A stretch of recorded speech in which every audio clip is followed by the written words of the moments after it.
Assalamualaikum warahmatullahi wabarakatuh.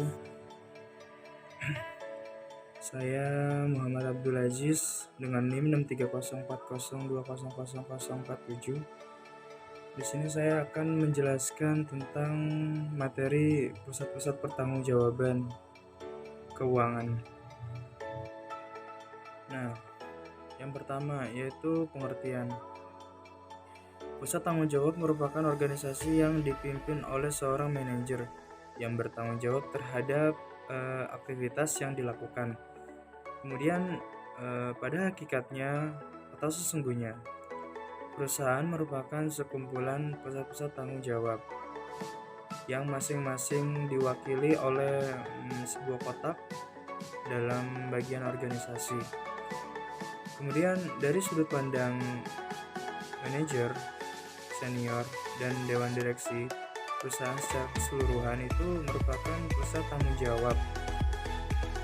Meskipun istilah ini biasanya berkenaan dengan unit-unit dalam perusahaan.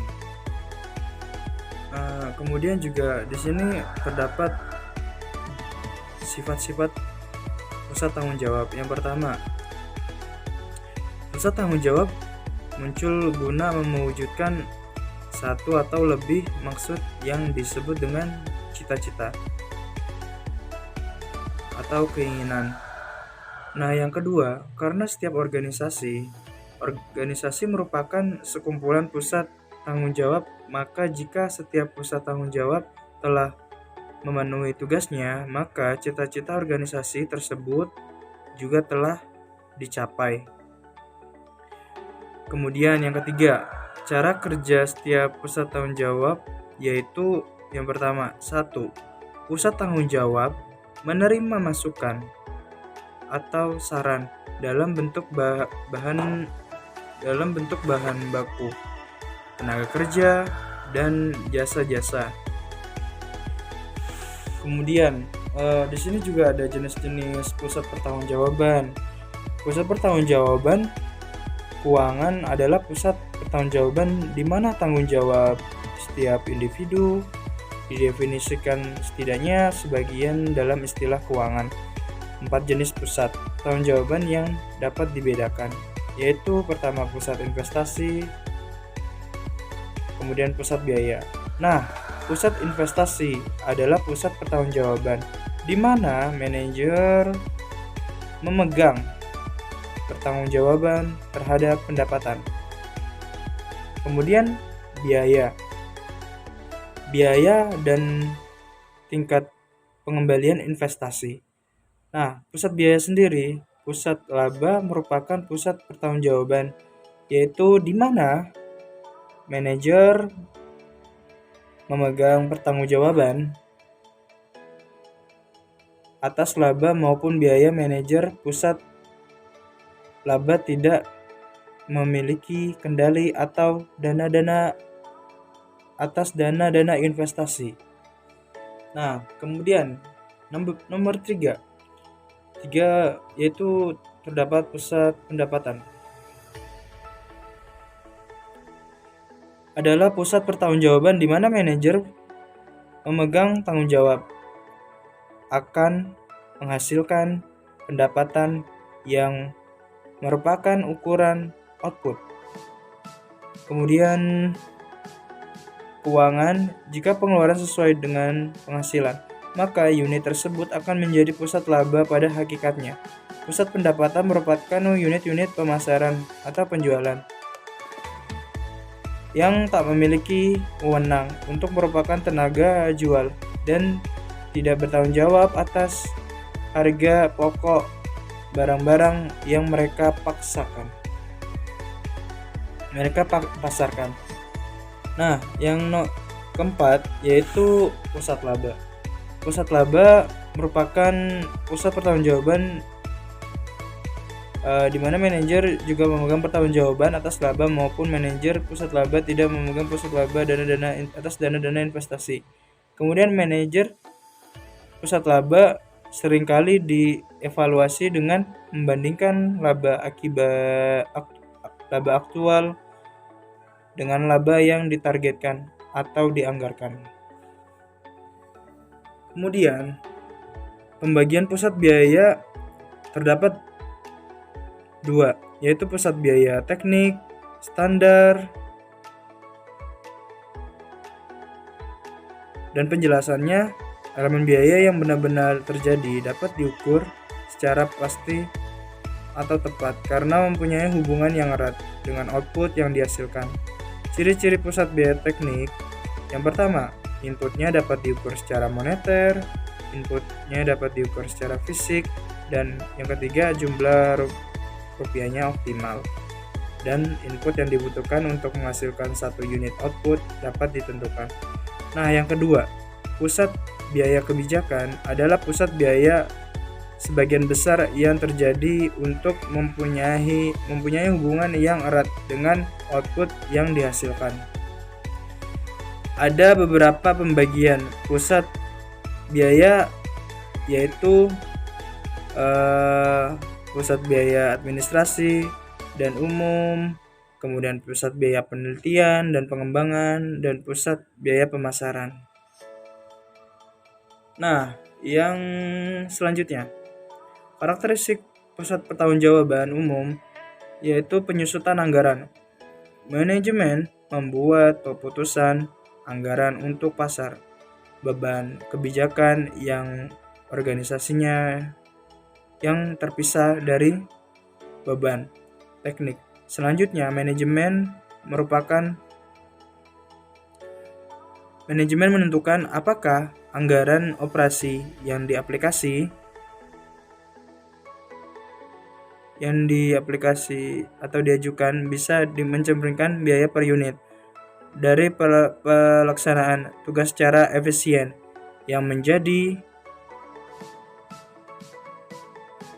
perhatian utama bukan volume. Kemudian, karena hal tersebut,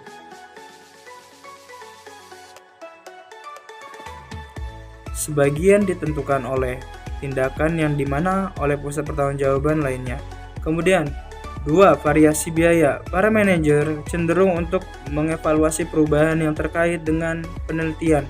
Volume penelitian yang diantisipasi misalnya mengizinkan atau memperbolehkan untuk menambah tenaga kerja. Kemudian, volume dan untuk mengurangi tenaga kerja jika volume penjualan sering menurun. Nah, pengukuran kinerja yaitu pekerjaan utama bagi seorang manajer. Pusat beban kebijakan adalah untuk mencapai output yang diinginkan. Dalam pusat beban kebijakan sebagai lawan dari pusat beban teknik, laporan keuangan bukan merupakan suatu alat untuk mengevaluasi efisiensi dari seorang manajer. Untuk alasan ini, akan tidak bijaksana untuk memberikan penghargaan kepada para eksekutif yang membelanjakan lebih sedikit dari jumlah anggaran. Kemudian 4 jenis pengendalian keuangan. Pengendalian keuangan dalam pusat beban teknik sasarannya adalah menjadi kompetitif dalam biaya dengan cara menentukan standar dan mengukur biaya aktual terhadap standar tersebut. Kemudian di sini terdapat tujuan harga transfer. Yang pertama, menyediakan sinyal ekonomi yang layak sebagai manajer atau pengendali yang terpengaruh dan membuat keputusan ekonomi yang baik. Kedua, mengurangi resiko moneter. Ketiga, mengontrol kredibilitas, kreditable asosiasi. Keempat, harga transfer dan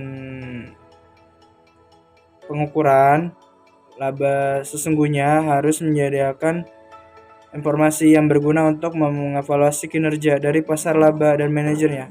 Kelima, harga transfer dapat ditetapkan untuk memudahkan laba antara kesatuan perusahaan atau lokasi. Kemudian di sini ada hubungan antara input dan output. Hubungannya antara keduanya yaitu ada 3 macam. Yang pertama, increasing return, yaitu hubungan dengan kenaikan hasil yang meningkat, di mana mempunyai ciri yaitu bisa terjadi peningkatan produksi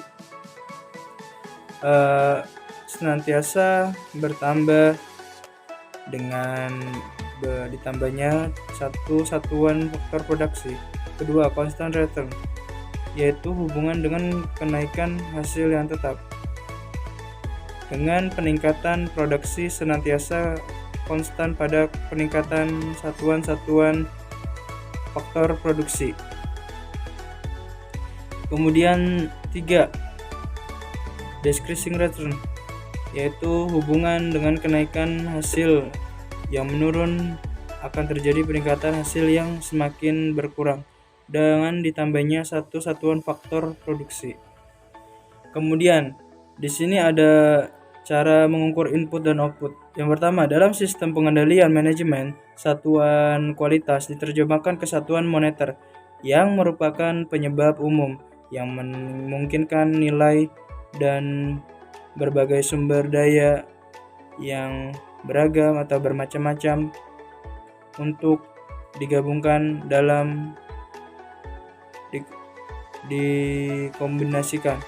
Input adalah berupa sumber daya dan daya yang akan menghasilkan output.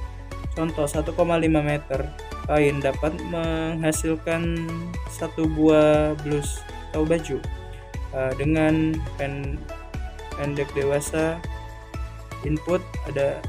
Kemudian input adalah 1,5 meter kain. Proses pengerjaan dilakukan dengan menjahit. Outputnya adalah baju. Proses di atas dapat kita lihat pada usaha manufaktur berupa garment atau konveksi. Nah, itu saja yang bisa saya jelaskan dari pemaparan tentang pusat pertanggungjawaban.